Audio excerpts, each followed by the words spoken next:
La sensación es que ya es imposible equiparar cualquier instancia del juego con lo que efectivamente ha ocurrido y ha estallado esta semana en Suiza, pero también con la intervención muy activa de los Estados Unidos. Me refiero a ese sistémico hecho de corrupción que habla no de otra cosa, sino, por lo menos a esta mirada, de política y poder. Pensar que esto tiene algo que ver con la eliminación de Racing ayer o con el triunfo de River en Brasil, creo que está muy lejos todavía. Hay un reservorio de juego, pero son dimensiones que me parece todavía no están del todo claras. Creo que todavía estamos en una etapa de preguntas acerca de hasta dónde y con qué componentes este gran hecho de corrupción. A ver, es muy difícil entrarle al tema sin decir, en primer lugar, que desde luego la corrupción tiene que ser sancionada con todo el rigor y la severidad y demás. Pero el tema es de una complejidad muchísimo más grande, porque también es corrupción, por ejemplo, que empresas que se dedican a fomentar, o no, que tienen como negocio las apuestas online sobre el juego, tengan publicidad en las camisetas de los grandes equipos del fútbol mundial. Para darte una cosa, o sea, acá hay un tema muy de fondo, otra vez nos va a llevar al tema ¿Puedo decir porque su propio negocio va en lo que haga ese equipo? Lógico. Es un absurdo. Es como en un momento dado se dijo, ¿cómo van a poner en los estadios de fútbol propaganda de cigarrillo? Era una locura, digamos, y esto es lo mismo. Pero lo digo solo como un ejemplo. El tema de la FIFA viene de lejos. Tan de lejos viene que, mirá, yo tengo acá un documento que dice Gobierno de la FIFA, anteproyecto e informe 19 de septiembre de 2011. Este es un comité que yo he integrado, que fue convocado, que se llamó Comité Independiente de Gobernabilidad, donde convocaron a un conjunto de personas. Si querés te puedo dar la lista de esas personas. Alguno fue procurador del Tesoro de Gran Bretaña, el otro fue no sé qué del gobierno de Clinton, toda una serie de personalidades globales. Ese comité, este es el primer documento que elaboró 19 de septiembre del 2011, donde hay todo un capítulo respecto de la corrupción y de normas. Acá está, la página 22 dice, vale la pena porque si no, parece que ahora estuviéramos descubriendo el agujero del mate. Mirá lo que dice este informe. La FIFA aplica un sistema de controles, sin embargo los controles están focalizados en la prevención de riesgos legales e impositivos y en el control del rendimiento comercial. No hay controles sistemáticos relacionados con el riesgo de corrupción. Y sigue explicando. Y termina con una serie de recomendaciones que tienen que ver con desde cómo se eligen las autoridades, a cómo se hacen los pagos, a una cantidad de cuestiones que, por ejemplo, cómo se resuelven los conflictos de intereses. Una institución de las dimensiones y la importancia de la FIFA necesita una normativa moderna para el conflicto de intereses, en la que se indiquen los casos de conflicto y se especifiquen los procedimientos, incluida hasta una posible recusación. Financiamiento para el desarrollo, cómo tiene que manejarse la plata, cómo tiene que transparentarse, todo eso está en este documento. A ver si entiendo el objetivo. Vos lo que decís es, esto no es ninguna novedad, esto ya ha sido advertido, no, acá hay un tema de timing en el momento en que aparece todo el tema. ¿Qué te quiero decir? Este comité lo convocó la FIFA por los rumores que ya existían entonces de hechos de corrupción vinculado, entre otras cosas, con la designación de las sedes para los mundiales, y la FIFA ya había incluso separado a algunos directivos de sus cargos porque era manifiesto que habían recibido sobornos para votar de determinada manera. Esto es así. Ahora, cuando de pronto el fiscal general de los Estados Unidos se descarga 48 horas antes del Congreso de la FIFA con esta denuncia, y cuando está en juego el tema de que se podría dar marcha atrás y sacarle a Rusia al Mundial. A Rusia y a Qatar. Sí, a Rusia, que no es un dato menor. Mirá, ya una vez... Ya van tejiendo una hipótesis. Ya una vez, todavía cuando existía la Unión Soviética, se decidió boicotear los Juegos Olímpicos de Moscú. Hoy hay un conflicto evidente con el tema de Ucrania. Europa y Estados Unidos, la Europa occidental, digamos, están aplicándole sanciones económicas a Rusia. Por lo tanto, sacarle el Mundial no parece que no entrara en ese juego. Entonces ahí tenés una cuestión. Otra cuestión, para ver que para mí es trascendente. Pero estás mencionando dos temas. Primero, el momento en el que aparece esto que ya había sido observado, que la propia FIFA ya había tomado preocupación, y por otro lado, lo cual, había tomado preocupación, pero no hizo nada por resolverlo, porque estas recomendaciones no nos dieron mucha bolilla. Así que, y el segundo tema es que es Estados Unidos la cabeza de esta investigación. Asociado con otros intereses que ya son más cercanos a lo deportivo. Hay una puja entre la UEFA y el resto del mundo. La UEFA tiene en su seno los principales clubes, esos que vemos todos los fines de semana, en medio de la semana y demás, porque se han llevado los mejores jugadores del globo terráqueo. La UEFA pretende que la FIFA espacíe los mundiales, que regule la cantidad de tiempo que los jugadores pueden jugar para sus selecciones nacionales. Y lo hacen con un argumento absolutamente económico. ¿Espaciar los mundiales quiere decir? En vez de cada 4, cada 6, por ejemplo. Hay una liga de los 16 grandes equipos de Europa, que es la que controla el funcionamiento de la FIFA y que tiene a Platini como representante, que aspira a tener el control sobre la FIFA porque son dos corporaciones, la Unión Europea y la FIFA. Los negocios que hace la UEFA con la Champions y todo lo demás son los negocios de ellos, como la Conmebol lo hace con la Copa América o la Libertadores. Son los torneos que cada uno tiene. Entonces hay una puja enorme de intereses, incluso de sponsores distintos, etcétera, etcétera, etcétera. Entonces la UEFA, controlada por este grupo de grandes potencias deportivas y económicas, que dicho sea de paso, muchos de ellos han dejado de ser entidades civiles para ser propiedad o de jeques árabes o de multimillonarios rusos que se robaron, la mayoría de ellos, parte de la acumulación que se había hecho en la época de la Unión Soviética. Entonces, uno es dueño del gas, el otro es dueño de los diamantes, el otro es dueño del petróleo. Eso ahora se dan el lujo de tener. Hay un señor que tiene un club en Francia, un club en Inglaterra y creo que uno en España. ¿A dónde te lleva eso con un empresario que es dueño de 3 clubes de 3 países distintos? ¿Qué tiene que ver con el juego del que estamos hablando? Eso también estaba en disputa. La disputa para desplazar a Blatter con el tema de la corrupción, que es cierta, para que no quede duda de lo que yo opino. Yo ya veo mañana alguno va a decir, mira Heller cómo defiende a Blatter. Tiene un trasfondo donde inventan un tipo que, déjame decir una cosa más y termino. ¿Vos conocés algún príncipe democrático? No, es una monarquía constitucional. Sí, pero entender que van a poner un príncipe a democratizar el fútbol parece ya de por sí una burla. Claro. Ahora, vos fijate que lo votan todas las confederaciones digamos, del tercer mundo. Porque si toma el control de la FIFA, la UEFA, ya nos limpiaron todos, los jugadores se van, todo el tiempo vivimos llorando de la pobreza deportiva. Bueno, eso va a llegar a límites insostenibles. Cuando yo decía política y poder, no sabía que iba tan al fondo, digamos, el asunto, pero me quedé pensando en algo, ya te doy, Edgardo, pero me quedé pensando en algo que Juan Carlos nos comentó en la radio en la semana, y tiene que ver con esa atribución de los Estados Unidos de poder ir país por país, deteniendo gente. Sí, el tema de la extraterritorialidad, que no es una novedad. Creo que aquí hay un acontecimiento de Claro, pero como en tantas otras cosas, el fútbol te pone en primera plana todo esto. Es decir, así es. Sería interesante poder dar vuelta a la cosa y aprovechar esto que llega a cada mesa de cada hogar, porque de esto se habla en todos lados, y poder mostrar esta dimensión de cuestiones que yo, insisto, no he visto en Porque un mundial de fútbol, si uno imagina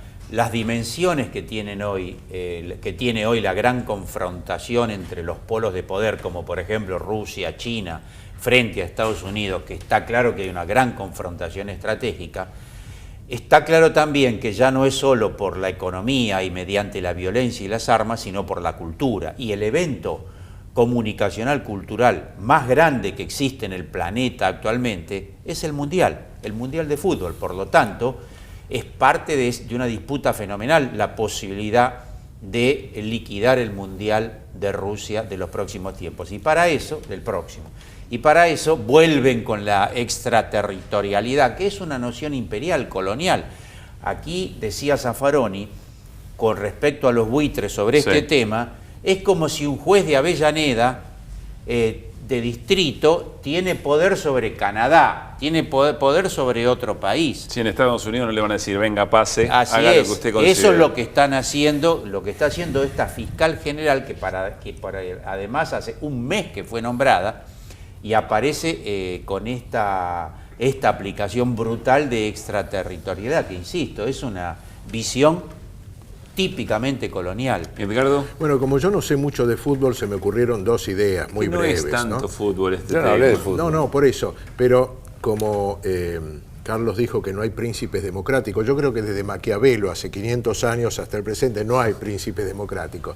Pero además me acordé de una publicidad de un polvo de lavarropas que decía que lavaba más blanco. La, digamos, consigna hoy podría ser: la FIFA lava más blanco. Sí, pero déjame decir una cosa. Dale. La FIFA lava más blanco. Pero yo tengo aquí, como vos tenés La Nación, yo también. Sí. Aquí tengo La Nación Deportiva de hoy. La Nación Deportiva de hoy, donde explica la ruta del dinero, nos termina diciendo que el dinero viajó de Zúrich a Miami a través del sistema bancario.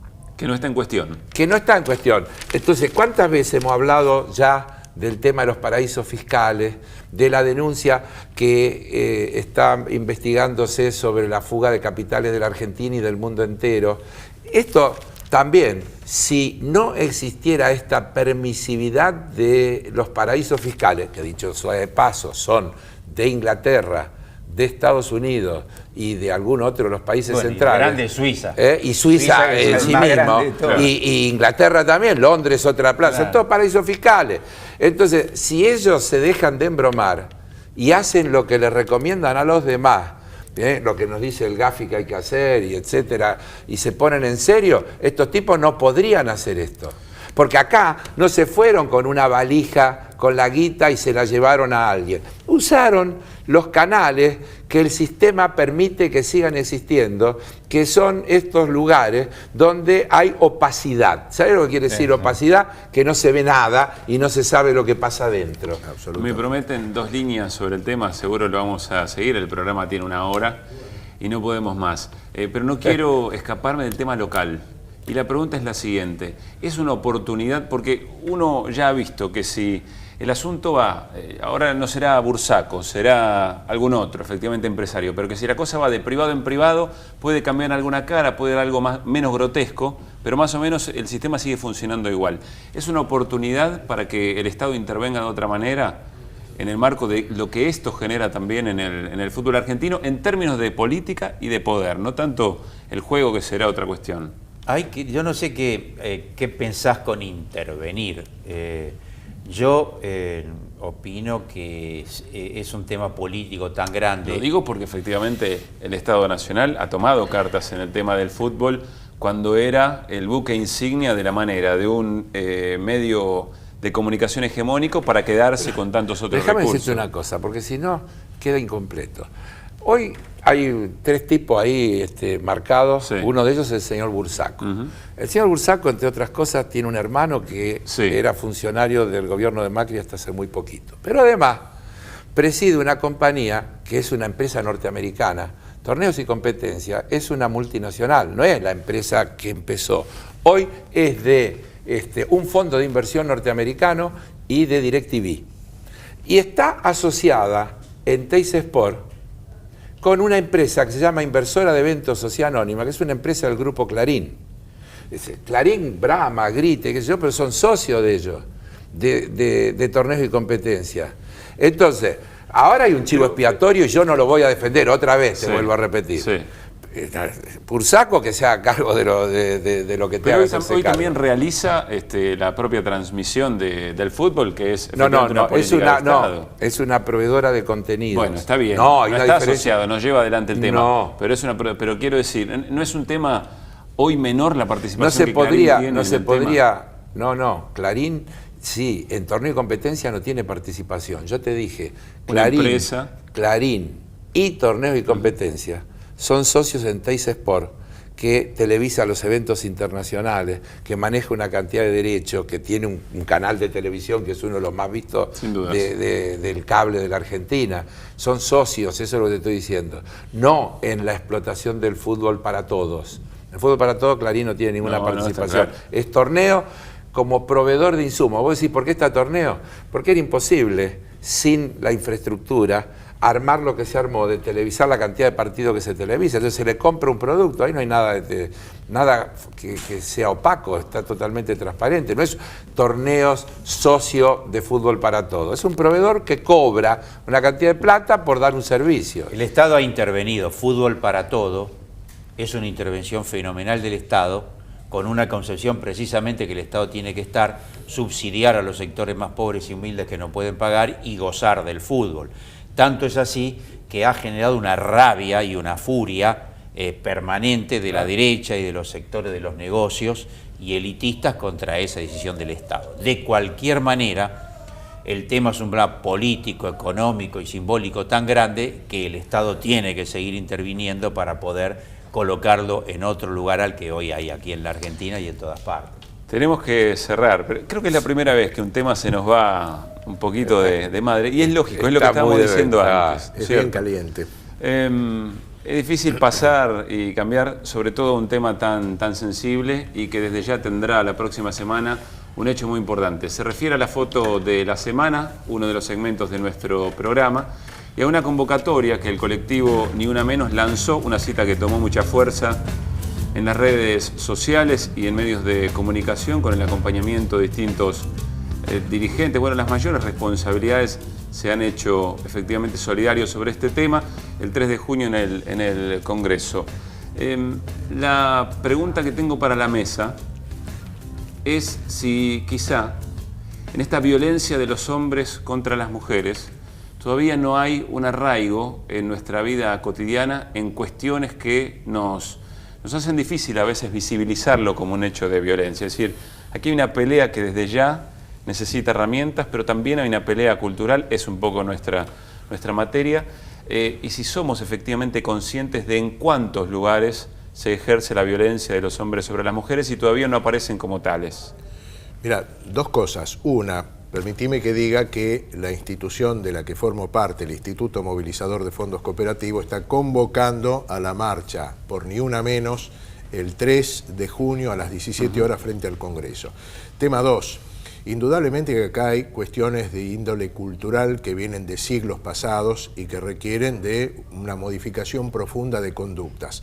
Para eso hay que tomar medidas que pongan límites, que prevengan, que impidan, que sancionen y al mismo tiempo que la sociedad también se haga cargo de contribuir a establecer nuevas pautas de conducta partiendo de la base de que es indispensable el respeto, el cuidado de la vida de todos y particularmente terminar con estas formas deleznables de violencia que terminan con la muerte y en las peores condiciones, cuyas víctimas son las mujeres. Son el eslabón más débil de una sociedad con una sobrecarga todavía de cultura machista. ¿Tiene la presencia parlamentaria, tanto en la legislatura como en el Congreso, este tema? ¿Tiene la presencia necesaria?